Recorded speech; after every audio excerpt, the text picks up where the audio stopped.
Welcome back. Well, executive pay is becoming one of the most hotly debated topics in South Africa.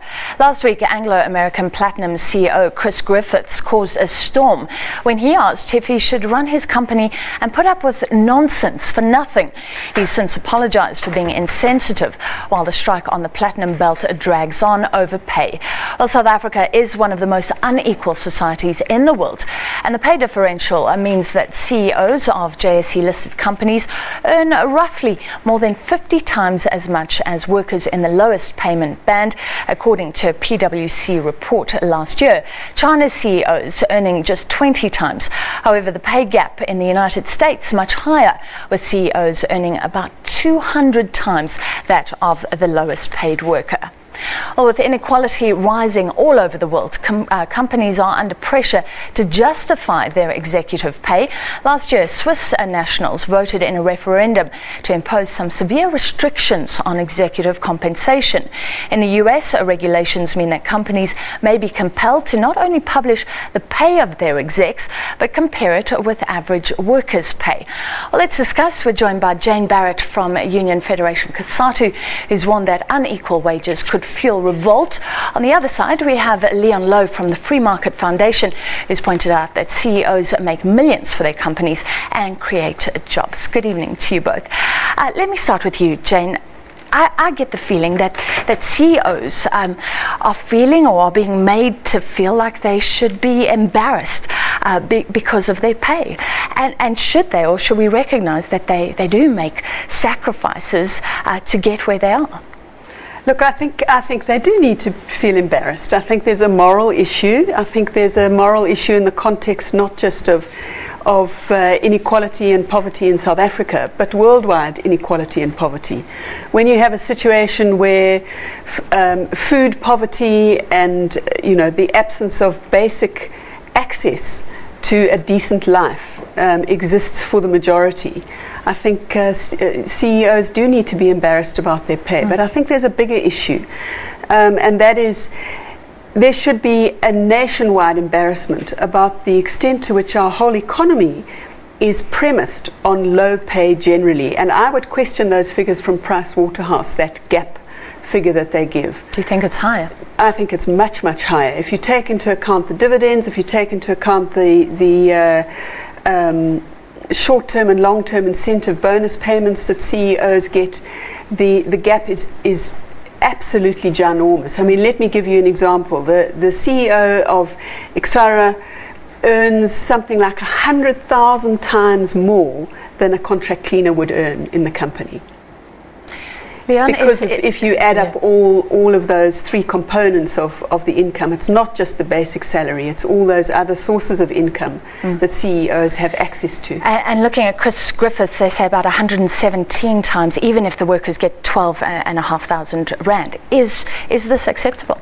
I can't see why anyone considers it relevant. It's actually quite baffling to me because, firstly, the CEOs don't decide what they get paid. All three of us here would like to be paid whatever we're offered. CEOs are offered payment, and the people who offer them payment directly are the shareholders through the remuneration committees, but ultimately the consumers. The consumers decide whether they want to buy from a company. Consumers can be either the clothing you buy. Did you decide whether the CEO of the company whose clothes you're wearing, very delightful, fashionable clothes, was paid too much? No, you are the one who make the choices. Now, just let me make this point, importantly, who are the investors and the shareholders? They are COSATU, the Public Investment Corporation, the trade unions, the medical schemes, the institutions, all of these workers, all of the people who whinge are free to go and attend meetings and sell their shares and buy shares and boycott the companies. But the point is, what CEOs get paid is what someone else thinks they're worth, not what they think they're worth. Well, the PIC, if I'm correct, did actually block, I understand, a few mining bosses' salaries at one stage, saying the bonuses were too high, the remuneration too high. But that's not a binding. I understand they have this non-binding vote. So let me put it to you, Jane. Should we give investors more power to block remuneration policies if they want to? Look, I think there is a role for shareholder activism in this area, but I think there also needs to be clarity and perhaps regulation around the extent to which the shareholders should have a say. I mean, to give the example of ABSA, recently there was reporting in the news that said that a significant portion, I think it was something like 25%, I can't remember the actual figure, of the shareholders at the AGM actually voted against the recommendations of the Remuneration Committee around the CEO's pay. And their voice was completely ignored. Now, I understand that in Australia, there is regulation which states that where there is any vote or any significant voice amongst the shareholders in the AGM against a Remuneration Committee's recommendation, that voice has to be taken into account, that it can't be turned down. You also have cases in the European Union, for example, where the whole of the financial sector is regulated with a capping of executive pay. So there are examples where you can have an intervention, but the problem in our situation is there's absolutely no regulation whatsoever. Leon, what about that example when banks in America were upping bonuses and things when they were being bailed out by the government, and Obama had to speak out about that? So I don't know if people have this power that you're talking about. It's very, very simple. If you can find the top paid CEO in the world who costs you $1 billion a month and they make the company or save the company $2 billion, you've got a bargain. The issue is not what an executive gets paid. The issue is how much the executive is worth. Take Steve Ballmer, who ran Microsoft downhill very dramatically, so much so that when he was finally pushed out, the shares went up so much that his shares went up by $9.5 billion. So the point is, so he made a packet of being useless, is what you're saying. It was so valuable to get rid of him. So the point is, if you employ Steve Jobs, what we in South Africa should do is we should say we are the world's CEO haven. In South Africa, we want to have the best CEOs in the world, and in order to assure that, we're going to pay them the best in the world. We will buy them. Because buying a good CEO is like buying a good aeroplane if you're an airline company, or a good ship if you're a shipping company, or a good hoist if you're a mining company. It's completely irrelevant what the ratio is between what CEOs earn and other people earn, because it's a completely different question being asked. The question with the CEO is, how much are they worth? And if you have some, by the way, I don't agree that the European Union or Switzerland didn't vote. In fact, they actually voted against capping CEO pay. The European Union doesn't have caps. But that's a question, different question. Financial sector does. Well, it might be a voluntary thing within the financial sector. But anyway, the point is that if you want to ensure that you get the world's worst CEOs and have a brain drain, cap their pay. If you want the world's best CEOs, you buy them. And if you can get SA Airways, which is wasting 3 billion rands of poor people's money every year in South Africa, and you can pay someone R1 billion a year to get SA Airways just to stop making losses, you've got a bargain. So what you must do is buy the CEO that can make you billions and pay them billions. And also I want to know, is Oprah Winfrey paid too much? 10 times what the top CEOs in America earn. Is Tiger Woods paid too much? Are the movie stars paid too much? They earn billions. The top media, the top people in your field, the top media, entertainment, sports people in the world are earning $1 billion a year. $1 billion a year. Now that makes Steve Griffiths look like a pauper. He is by comparison a pauper. Jane, what about that argument that these people can create jobs if they are good, if they make the right decisions? Well, firstly, I don't think the evidence washes with that argument, in the sense that there's not a relationship between what CEOs are paid and what they are producing in their company, whether they're producing profits or whatever. For example, Maria Ramos was recently awarded a 28 million rand annual pay, minimum overall package. That's excluding all of the other bonuses and so on, in the context of quite significant reduction in the profit margins of the company. So there isn't a relationship. So that reality doesn't exist. But more importantly, the issue is we don't live in a bubble. We live in a real society where relative wealth and relative poverty are key drivers of conflict and instability. And if we don't start putting the brakes on that relative poverty, both by increasing levels of wages at the bottom and by putting the brakes on wages at the top, incomes at the top, if we don't do that, we're heading into trouble. Leon, there is research, I understand, that does back this up, that unequal societies don't do well because there is this strife. I mean, we're seeing it in South Africa.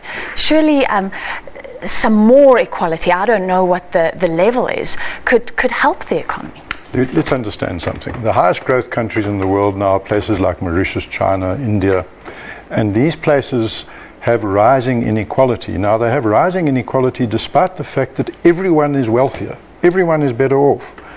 If you all start off poor and some people get wealthy, you have rising inequality, so that the inequality is on account of people rising out of poverty. 1 billion human beings are much, much wealthier than they were 10 years ago. In fact, but they don't feel wealthier because they compare themselves, and this is a known psychological fact. You compare yourself to your neighbors. That is psychology. If you are worried, it affects us. It does affect us, and that's actually a problem. And people like you in the media and people like you ought to deal with the psychology by pointing out to people the reality. Let me give you the reality. In the last 20 years, poverty, as defined originally in the 1980s as $1 a day, less than $1 a day, has fallen in a generation from 25% to 2%. In other words, poverty has virtually been eliminated. So the rising inequality has coincided with an elimination of destitution, of poverty. So we should be excited and celebrating that fact. Instead, we complain.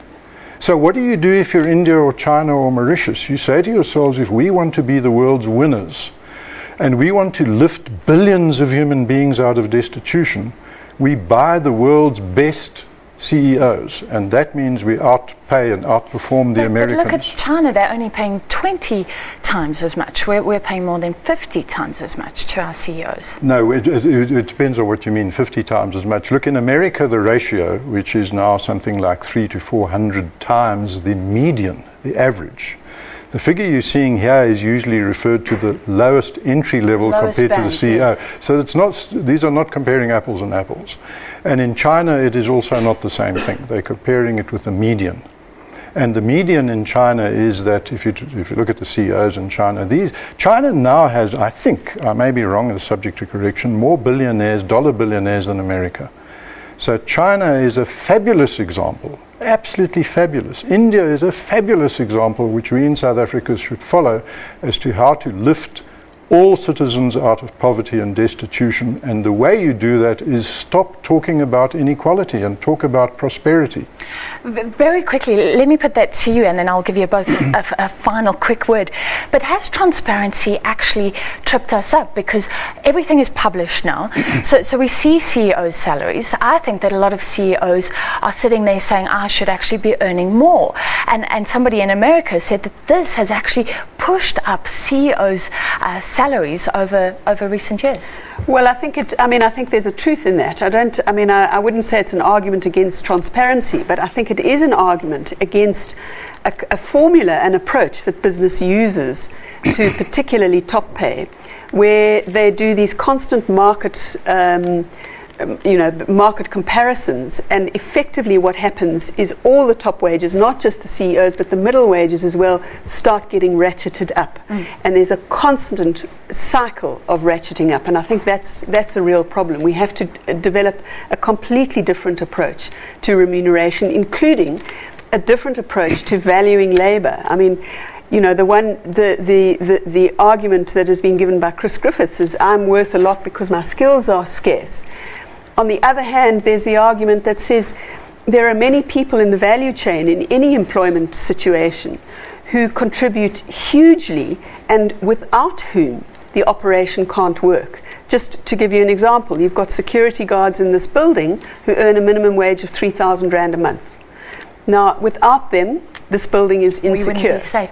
Leon, So- final, last word, because we're running out of time. And I do want to put to you what she said earlier, that some CEOs, their performance and pay are not linked, that they're bad. And they take these huge pay packets, and according to you, we should be happy that they get paid to leave as well. But Francis, I hate to say this, it is extremely arrogant and patronizing to think that the three of us here know better than the people who are paying their own money. This is not our money, so talk is cheap. You can sit around and say someone else is paying their money too much for something. That's like me telling consumers you shouldn't buy that product, it's too expensive. No, trust the people who are paying their money, and do not trust the people who pay no price for being wrong. The loud mouths who babble on about this know nothing about what the right amount of pay for chief That's executives all of is. it. Thank you very much. That was Jane Barrett from Cosatu and Leon Lowe from the Free Market Foundation. I wish we could continue, but that's a wrap from Business Review, and we will be back with your top business stories tomorrow.